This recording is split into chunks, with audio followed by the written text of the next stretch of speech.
வள்ளுவர் சிலை வெள்ளி விழா கொண்டாட்டம் தொடர்பாக முதலமைச்சர் மு.க.ஸ்டாலின் சமூக வலைதள பதிவை பார்த்துக் கொண்டிருக்கிறோம். வள்ளுவ முனைதனில் வானுயிர நிற்கும் பேரறிவு சிலையின் வெள்ளி விழா கொண்டாட்டங்களில் ஆர்வமுடன் பங்கேற்கும் இளைய தலைமுறையினர் என்று முதலமைச்சர் குறிப்பிட்டுள்ளார். ஐயன் வள்ளுவர் வகுத்துள்ள தமிழ் வாழ்வியல் நெறியை அனைவரும் கொண்டு சேர்ப்பதில் மகிழ்கிறேன். வள்ளுவம் போற்றுதும் என்றும் முதலமைச்சர் பெருமிதம் தெரிவித்துள்ளார். வள்ளுவர் சிலை வெள்ளி விழாவையொட்டி நடைபெறும் திருக்குறள் சார்ந்த போட்டிகளில் பங்கேற்க 17,788 பேர் பதிவு செய்துள்ளதாக முதலமைச்சர் பாராட்டியுள்ளார்.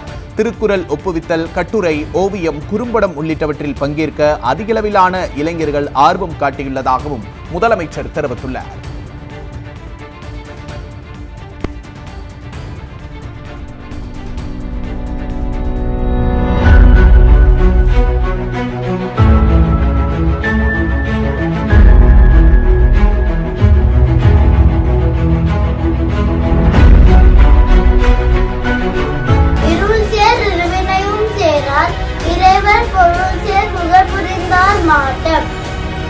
பொறிவாயில் 5 வித்தன் பொய்ப்பீர் ஒழுக்க நெறி நின்றார் நீடு வாழ்வார். அகர முதல எழுத்தெல்லாம் ஆதி பகவன் முதற்றே உலகே கற்றதனால் ஆய பயனின் கொள்வாளறிவன் நற்றாய் தொழாரென்.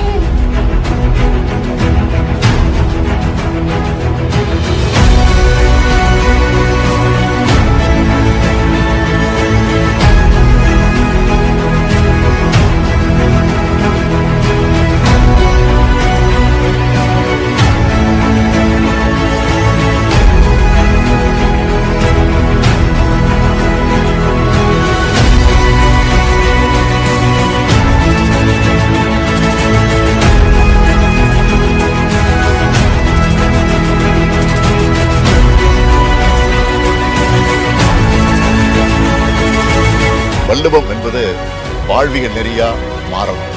சமுதாயம் குரல் சமுதாயமா வளரணும். வேற்றுமையின் வேர்களை கிள்ளி எறிய வள்ளுவ மருந்தே பொது மருந்தா ஆகணும். வாழிய குரலும் வள்ளுவர் புகழும் வாழிய வாழியவே.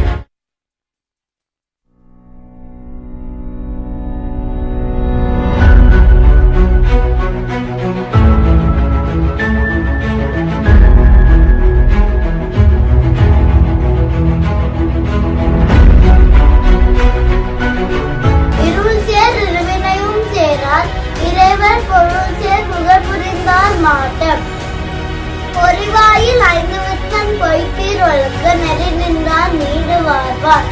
அகர முதல எழுத்தெல்லாம் ஆதி பகவன் முதற்றே உலகே கற்றதனால் ஆய பயனின் கொள்வாளறிவன் நற்றாய் தொழாரென்.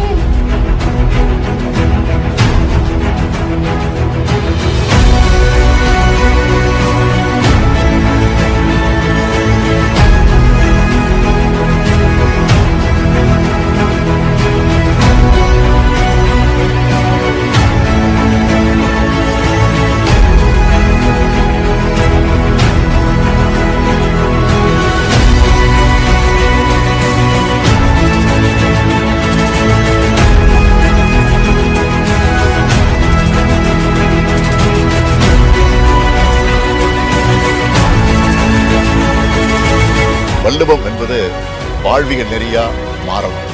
சமுதாயம் குரல் சமுதாயமா வளரணும். வேற்றுமையின் வேர்களை கிள்ளி எறிய வள்ளுவ மருந்தே பொது மருந்தா ஆகணும். வாழிய குரலும் வள்ளுவர் புகழும் வாழிய வாழியவே.